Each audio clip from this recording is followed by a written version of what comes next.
Hola, buenas tardes. Bienvenidos a esta sesión de la Guaira Week para desarrolladores.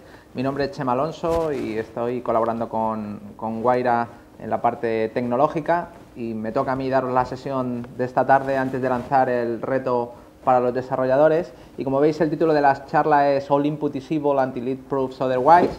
La idea es daros unas ciertas nociones de seguridad para que las tengáis presentes en todos los desarrollos que hagáis de aplicaciones, tanto aplicaciones web como aplicaciones para dispositivos móviles o escritorio, y enseñaros un poquito cómo están siendo atacadas estas aplicaciones desde el punto de vista de la seguridad informática. Antes de nada, me gustaría contaros por qué hemos puesto este título, o por qué he elegido este título para la sesión de All Input is Evil. El título está sacado de una de las frases más famosas en el mundo del desarrollo de código seguro. Como veis, es el título del capítulo 10 del libro Writing Secure Code, escrito por Michael Howard, y en él Michael Howard y su compañero pues presentan todas las posibilidades que pueden llevar a un fallo de seguridad si no has validado correctamente los datos de entrada.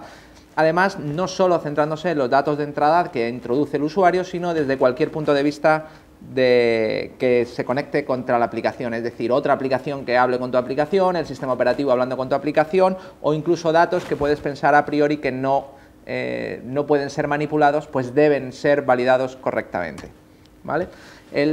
La creación del libro, la creación de All Input is Evil, la aplicación de All Input is Evil llevó también a que Michael Howard creara un modelo de desarrollo de software conocido como SDL, el Secure Development Lifecycle. Es un modelo en el cual se aplica seguridad a todas las fases del ciclo de vida del desarrollo de software, desde una primera fase de entrenamiento, una fase siguiente de toma de requisitos, donde en cada una de esas fases se van aplicando qué debe hacerse desde el punto de vista de seguridad. Es decir, que la seguridad está implicada en todos los casos, en todas las fases del ciclo de vida del desarrollo de un software, desde la fase de requerimiento, la fase de diseño, de implementación, de verificación y de la puesta en producción o liberación de la versión, ¿vale?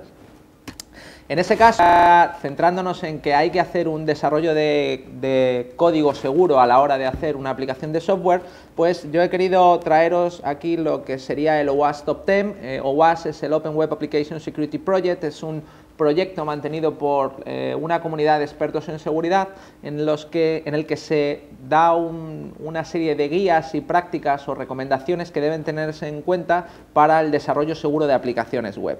Dentro de ese proyecto global, hay determinados subproyectos y uno de ellos es el Top 10, cuyo objetivo es medir y recoger en una lista cuáles son las 10 técnicas más explotadas a la hora de hackear o atacar una aplicación web.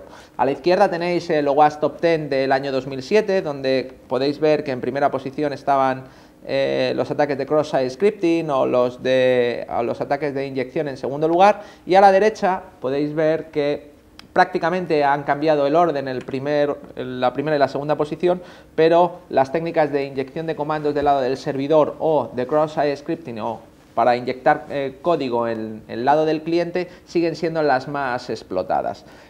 Además de estas dos técnicas, que quizás sean las más representativas a la hora de hablar de inyección de código en aplicaciones web, porque representan la inyección de código en el lado del servidor y la inyección de código en el lado del cliente, hay otra buena cantidad de técnicas de ataques y muchas de ellas tienen que ver con fallos de validación. Evidentemente también afectan a fallos de configuración o fortificación del servidor web, pero principalmente hablan de la validación de alguno de los flujos de la aplicación que se está construyendo, ¿vale?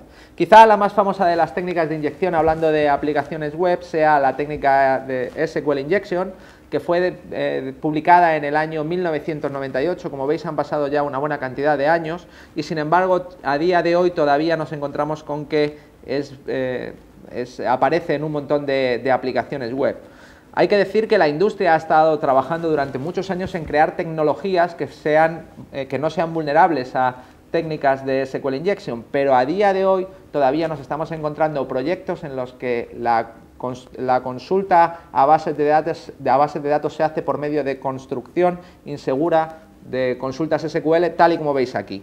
Al final, cuando se concatena una instrucción SQL con una sucesión de cadenas de texto, como es este caso, en el que parte de la instrucción es una cadena de texto y se concatena con los valores que introduce un usuario por un formulario, pues tenemos la vulnerabilidad. En este caso es el ejemplo publicado en el año 1998 por Rainforest Puppy, en el cual se puede ver que al inyectar algo tan sencillo como comilla or, comilla 1, comilla igual a comilla 1, se genera una sentencia SQL que va a dar siempre true y por lo tanto va a permitir que un atacante tenga acceso. Esto fue publicado el 25 de diciembre de 1998 y por avanzar un poco en el tiempo, en el año 2007, para que veáis lo poco que se ha avanzado en este área, es decir, casi 10 años después apareció publicado un exploit, una vulnerabilidad, en este caso de un producto de IBM, que es el ClearQuest, en el cual, el Rational ClearQuest, en el cual tenía exactamente esta vulnerabilidad. En el expediente que se publicó, que podéis ver aquí, se puede apreciar cómo en la parte de usuario, cuando se liberó el exploit, aparece que la inyección se pone en ese mismo campo, es decir, exactamente igual que explicaba Rainforest Puppy en 1998. Lo curioso es que, como veis, una vez que se tiene esa vulnerabilidad, el número de posibilidades para conseguir acceso a las aplicaciones es amplio. Aquí está poniéndose comilla or login name like admin, comilla or lower login name like admin, entre tanto por ciento, etcétera. ¿Vale? No solo IBM, muchos grandes fabricantes de software han tenido estas mismas vulnerabilidades. En el año 2008 sucedió lo mismo con webs de Microsoft.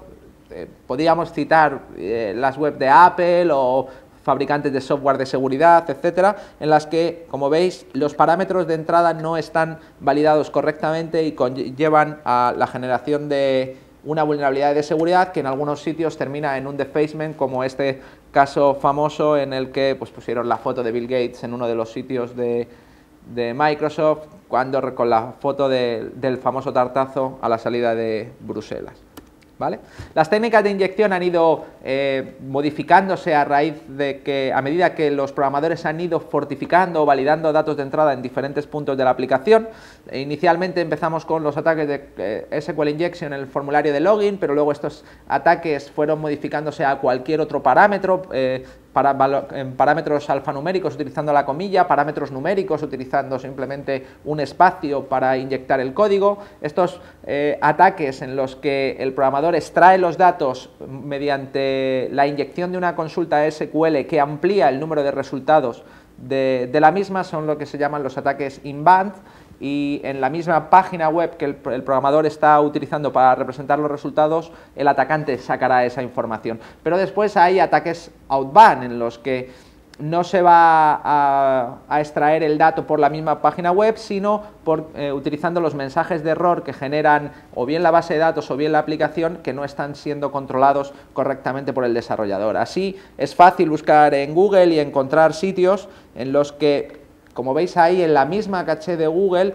encuentras el mensaje de error que indica la vulnerabilidad existente de una página web y que un atacante puede utilizar ya para saber que esa va a ser una víctima fácil. Además de estos ataques, que parecen quizás los más evidentes, porque el atacante consigue ver los datos que extrae de la base de datos, existen otras técnicas de inyección en las que el atacante no ve esos datos, pero los puede inferir. Son las técnicas Blind SQL Injection. Las técnicas a ciegas lo que le permiten al atacante es generar una lógica de verdadero o falso mediante inyecciones que él conoce a priori que tienen que dar un resultado positivo, e inyecciones que él conoce a priori que tienen que dar un resultado negativo, y midiendo el comportamiento de la página son capaces de reconocer un comportamiento de la aplicación como true y un comportamiento de la aplicación como false. Una vez que ya se reconozca ese comportamiento como true o ese comportamiento como false, es muy sencillo para el atacante inyectar una condición y, evaluando el resultado, saber si esa condición que ha inyectado es correcta o falsa.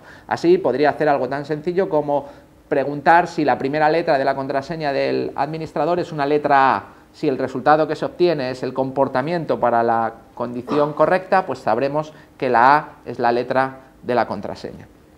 Además, este tipo de ataques pueden ser mucho más finos y sofisticados, llegando no a reconocer el comportamiento como true y el comportamiento como false en base a cambios en la página web, sino en base a tiempos de respuesta. Así, un atacante podría hacer una inyección en un parámetro no validado correctamente y generar un retardo de tiempo cuando la condición sea correcta. Así, podría ser que le dijera por medio de un comando SQL: tarda en contestarme 5 segundos si la primera letra de la contraseña del administrador es la letra A.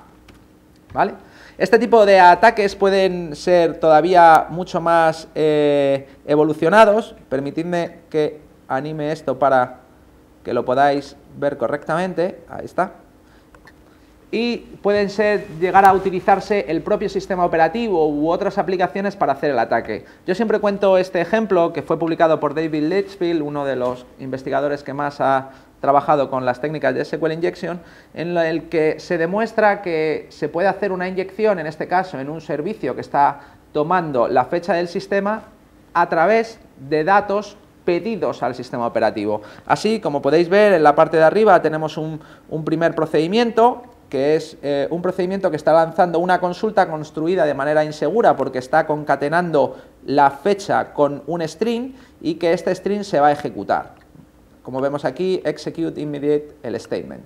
¿Vale? Por otro lado, el programador, el atacante, lo que quiere es que se ejecute su procedimiento, que es el que está aquí abajo, en el cual se crea una consulta que va hasta... perdonad, este es el procedimiento que recoge que lanza el administrador. Como veis, aquí está la consulta insegura, es exactamente la misma imagen que la de arriba, ¿vale? Imaginaos que el atacante desea ejecutar una instrucción inyectando en esa consulta que está generada de manera insegura. Aquí el único dato de entrada es la fecha del sistema, que está acogida con la función sysdate. Un atacante podría modificar el formato de la fecha de su sistema, como veis aquí, alter session, cambiando que el formato, en vez de ser día, mes y año, o año, mes y día, fuera directamente la inyección. En este caso, el dato maligno vendría directamente desde el sistema operativo, pero el atacante lo podría utilizar para vulnerar la seguridad de la aplicación. Es decir, que no hay que preocuparse únicamente de los datos que vengan desde el usuario, sino desde cualquier punto de entrada a la aplicación. ¿Vale? Por supuesto, las técnicas SQL Injection lleva ya muchos años bajo el estudio de la comunidad dedicada a la seguridad informática, y a día de hoy hay un montón de herramientas que facilitan y hacen mucho más sencilla la explotación de estas vulnerabilidades. Ahí tenéis un par de ellas, como son Priamos y Absinthe. ¿Vale? Aquí os quiero traer un ejemplo de un exploit que fue publicado hace ya bastante tiempo. Es un exploit para un portal de un juego que se llama el Solar Empire, y este exploit es bastante curioso por varias cosas. Es un exploit que se ejecuta a ciegas. La inyección no se realiza en una consulta select, sino en una consulta insert, ¿vale? Y además tiene dos cosas curiosas extra. La primera de ellas es que se realiza en el campo user agent, que el programador ha utilizado para reconocer el dispositivo cliente, y en segundo lugar que se hace utilizando una inyección basada en tiempo. Así, el atacante lo que realiza es toma una instantánea de tiempo para saber a qué hora se va a lanzar la consulta, genera una variable en la que cierra el insert que genera la aplicación y después rellena los datos necesarios para la inserción de una nueva fila, y en ella lo que se utiliza es una inyección condicionada en la que se comprueba que si la letra de la posición que estamos mirando en este instante corresponde a una letra en concreta, que se lance una función benchmark conocida en MySQL por generar retardos de tiempo, de tal manera que cuando la letra corresponda con la letra que se ha comparado, es decir, cuando la posición que estamos mirando sea la letra con la que estamos comparando, se va a ejecutar la función benchmark. Esto lo vamos a comprobar después, lo va a comprobar el exploit, porque va a tomar una marca de tiempo después de enviar el paquete, y si la diferencia entre el tiempo es mayor que 7, se tomará como una respuesta true. ¿Vale? Este exploit es un caso muy curioso en el que se hace una técnica de inyección en base a tiempos, utilizando la inyección en el campo userAgent y dentro de una sentencia insert.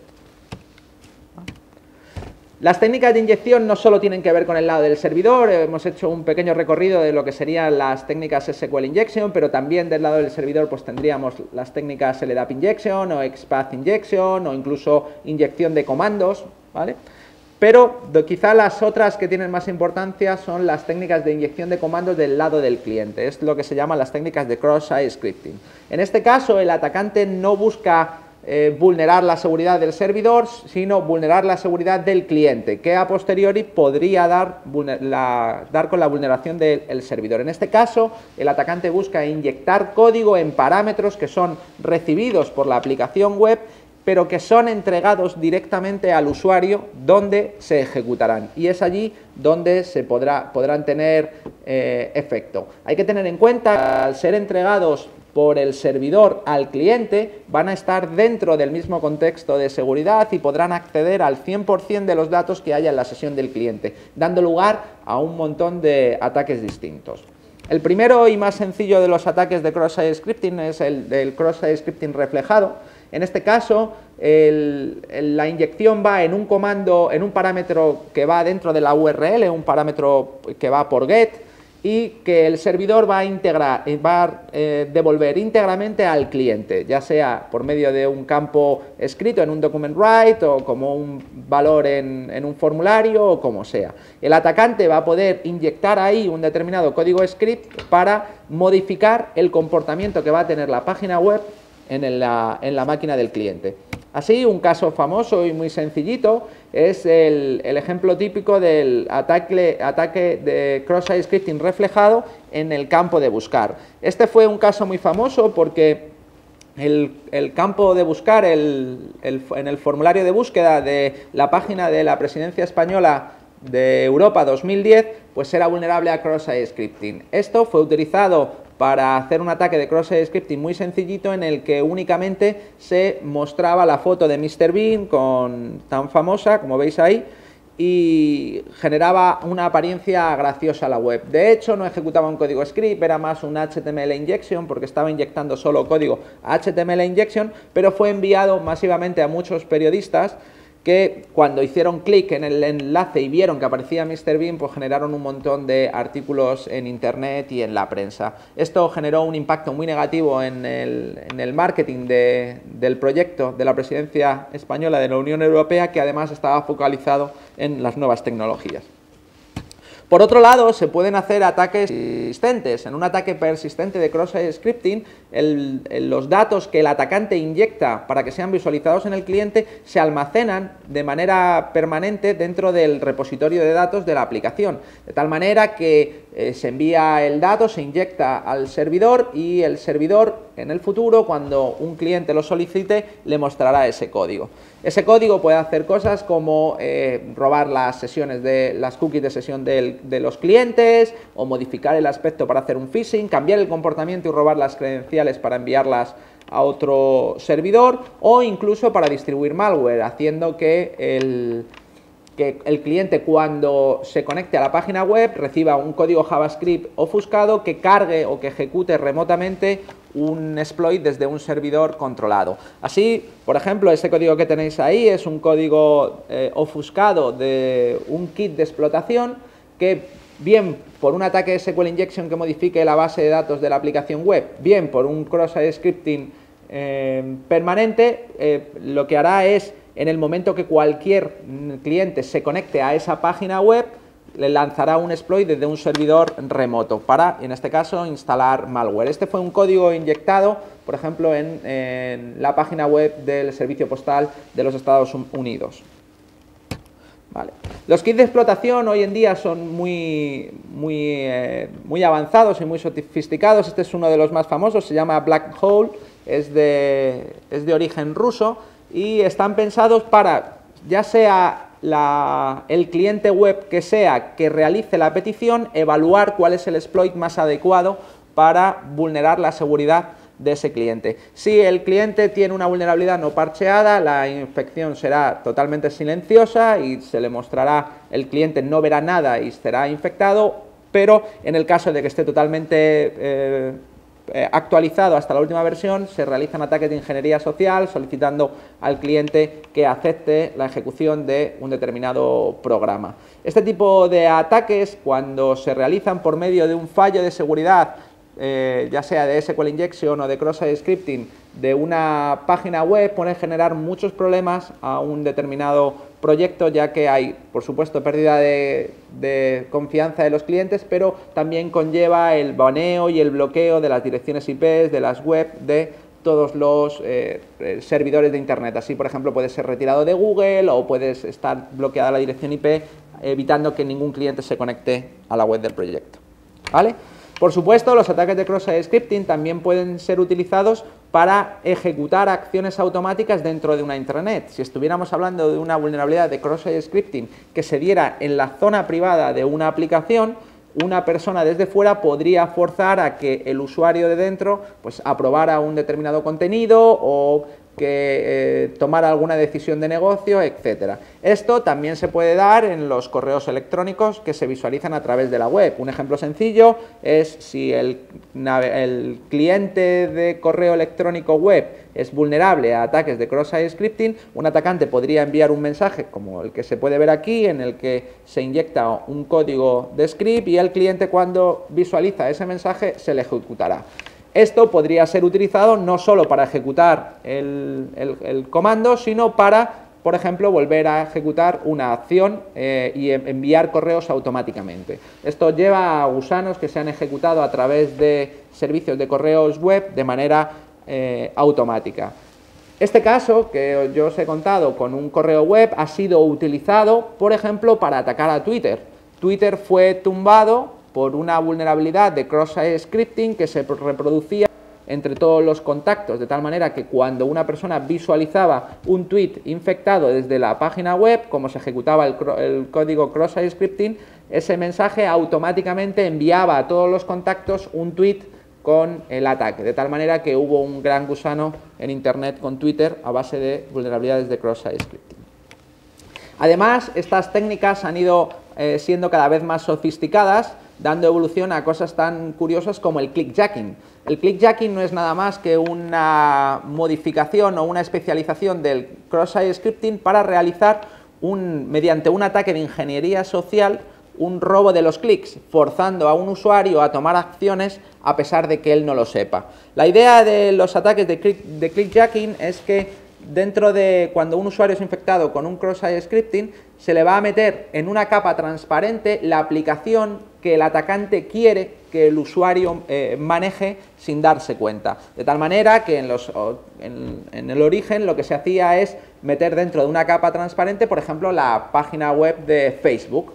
El usuario no ve que está la página web porque la capa es totalmente transparente y el atacante por debajo le está engañando, le está haciendo creer que está haciendo otra acción, pero realmente está haciendo clic en la página de Facebook, que está de manera transparente. De tal manera que le puede ir diciendo que publique en el wall un determinado mensaje o que cambie una contraseña o que permita el uso de una determinada aplicación, etcétera.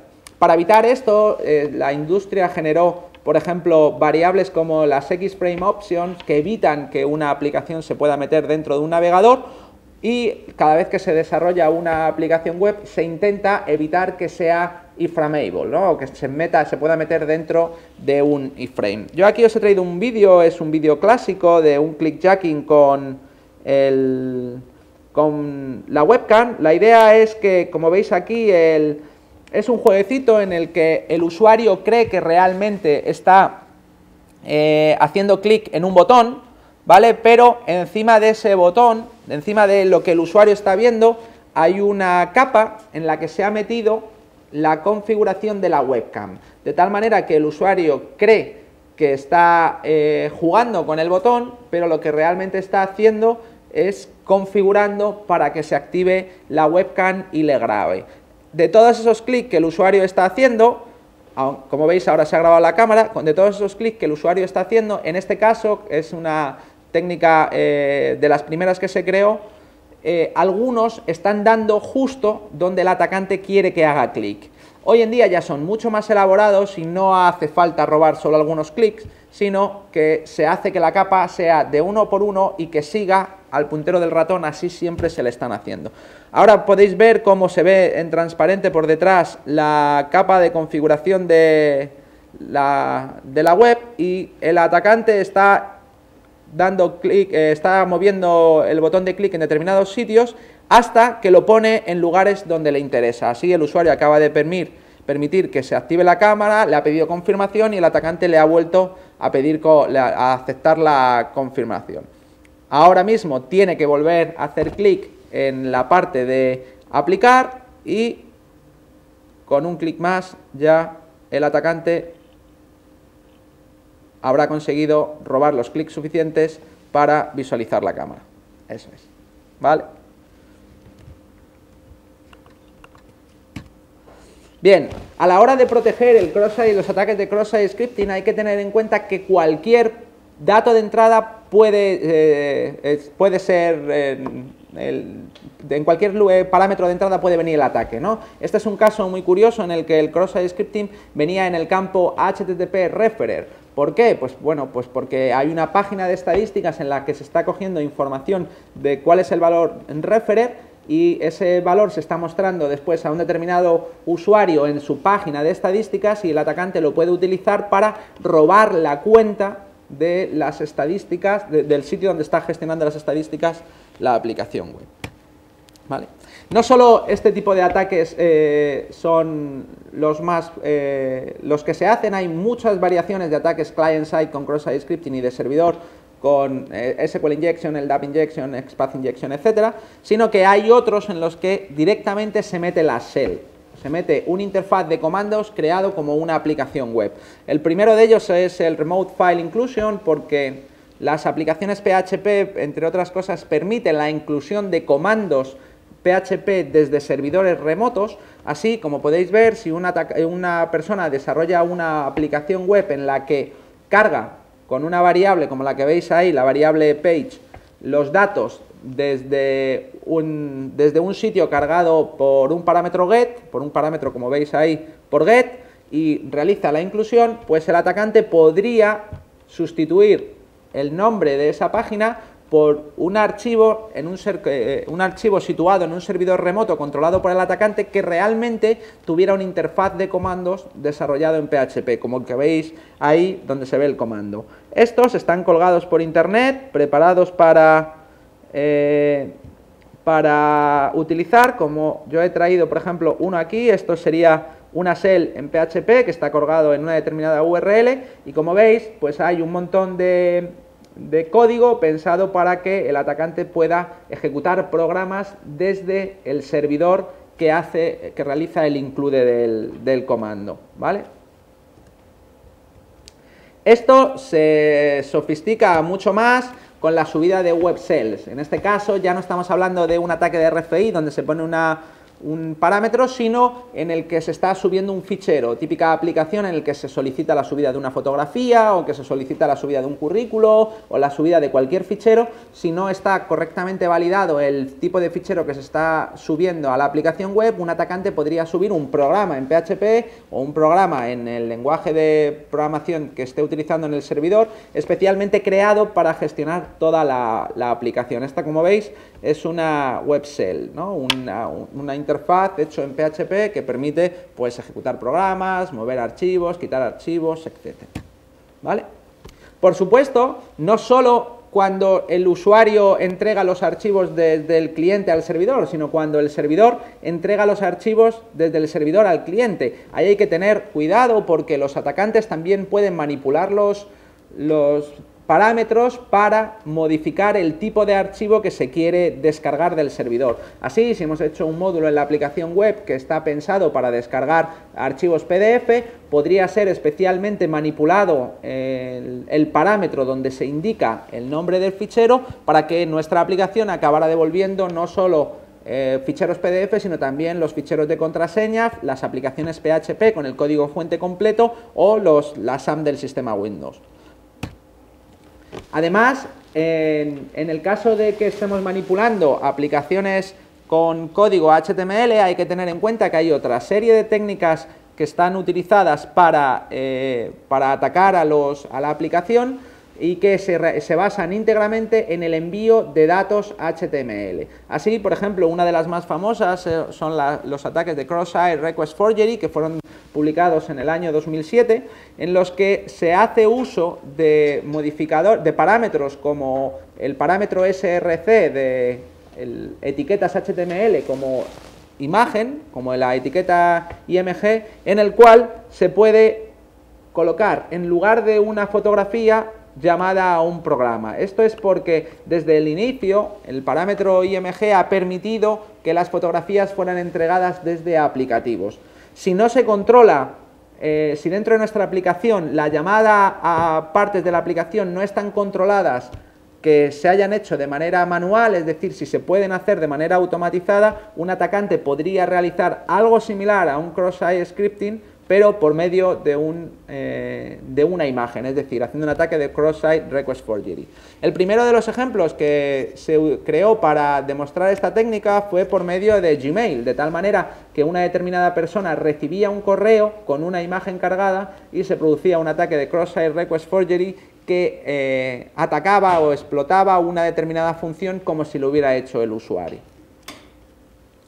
Por último, hay que tener en cuenta que no estamos hablando solo de aplicaciones web, sino que cualquier aplicación, ya sea de escritorio, es susceptible de tener los mismos problemas. Así, si nuestra aplicación web ejecuta comandos en el sistema operativo, tenemos las técnicas de command injection, pero si nuestro programa es un programa de escritorio que recibe parámetros, también hay que tener en cuenta que esos parámetros pueden ser maliciosos. Uno de los ejemplos más recientes ha sido con el comando sudo, muy utilizado de forma masiva en los sistemas Unix o Linux, en el que se ha descubierto que en las versiones 1.8 hasta la 1.8.3p1 en concreto, pues se añadió una nueva función de debugging que recibía un programa, y ese programa iba en un parámetro, no estaba correctamente filtrado. Así, el atacante creando como parámetro simplemente un alias y poniendo tanto %s, se generaba un error de aplicación, hacía la aplicación fallar. Por supuesto, una vez que se conoce que hay un fallo no tratado, una inyección de un parámetro no controlada por el desarrollador, lo que han aparecido son cómo sacar partido de ese error no tratado para acabar ejecutando código en el servidor con los privilegios de la cuenta sudo, ¿vale? Para encontrar este tipo de fallos normalmente se utilizan técnicas de fuzzing. En este caso, las técnicas de fuzzing lo que hacen es probar cuanto mayor posible sea la variedad de datos de entradas correctamente formados, datos de entrada mal formados, datos de entrada parcialmente mal formados, para conseguir llegar a cuanto mayor partes del código generado, del flujo del código de programa generado, forzando errores. Por supuesto, si unos datos de entrada generan un error, ese error va a ser analizado a posteriori para poder encontrar la manera de sacar partido desde el punto de vista de seguridad. Las técnicas de fuzzing son utilizadas desde hace ya bastantes años por las empresas de desarrollo de software para conseguir que los procesos de testing detecten el mayor número de vulnerabilidades en el código fuente, ¿vale? Y es fundamental realizarlo antes de poner las aplicaciones en el cliente. Si no se realiza el testing desde el principio, pues puede suceder que al final el que audite el código sea otro. Así que, como dice aquí Darth Vader, si no auditas tu código, pues tu aplicación web va a acabar vendiendo Viagra, que es algo muy común hoy en día, encontrarnos que la gente que se dedica a hacer Black SEO llene de anuncios el sitio. Es tan sencillo como abrir la web y buscar en internet por chip Adobe o chip Viagra, etcétera, y encontrar un montón de sitios que están siendo atacados de manera sistemática. En este caso yo he buscado por chip Adobe en España y, como veis, hay 151.000 resultados referentes a la expresión chip Adobe. Muchos de estos resultados no tendrán que ver con la página web de Adobe, otros tantos serán spam y otros son directamente Black SEO. Así, uno de los que está aquí aparece en la primera página de resultados, es samiuk.es. Como veis, habla de chip Adobe, de los mejores precios para software, y Si vamos a la página web, es la Sociedad Andaluza de Medicina Intensiva, Urgencias y Coronarias, y en ella, como podéis ver, no se ve absolutamente nada. Esto es porque los atacantes están inyectando código por medio de alguna vulnerabilidad, que habrá que analizar después, y están haciendo técnicas de ocultación. En este caso están utilizando, configurando el texto y los hipervínculos, como veis ahí, del mismo color del fondo. Así que, aunque a priori el ojo no vea que aparecen todos esos términos, hay 15 referencias a la palabra chip que están aquí y que han sido insertados por un atacante para conseguir robar el PageRank o el ranking en Google de esta página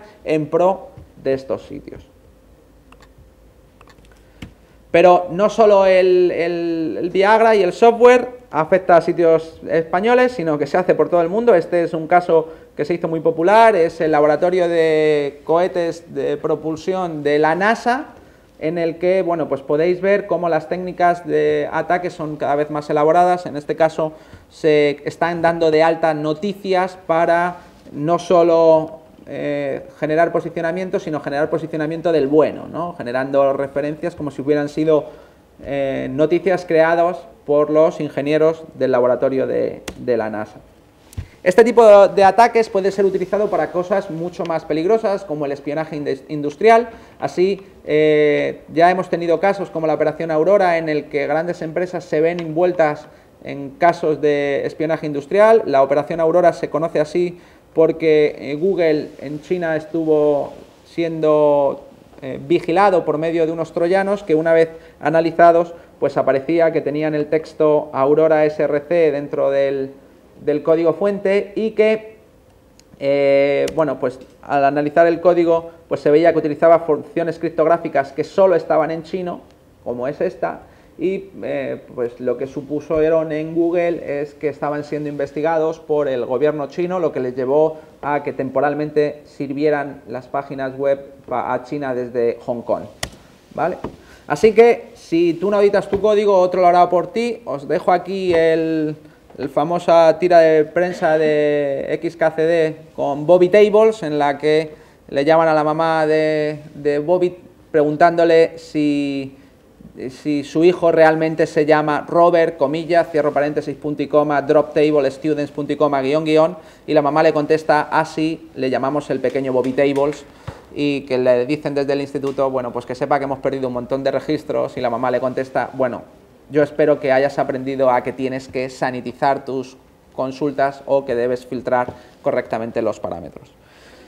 Y eso es todo. Gracias por haber estado aquí. Os van a colgar un reto de desarrollo, no es un reto de seguridad, supongo que ya lo tendrán disponible. Ese reto de desarrollo, evidentemente, yo espero que os preocupéis lo máximo de la seguridad de todos los parámetros que vuestra aplicación gestione. Y nada más, ahí tenéis mis datos de contacto, chema@informatica64.com, mi blog www.eladodelmal.com y mi cuenta Twitter, que es Chema Alonso. Y eso es todo.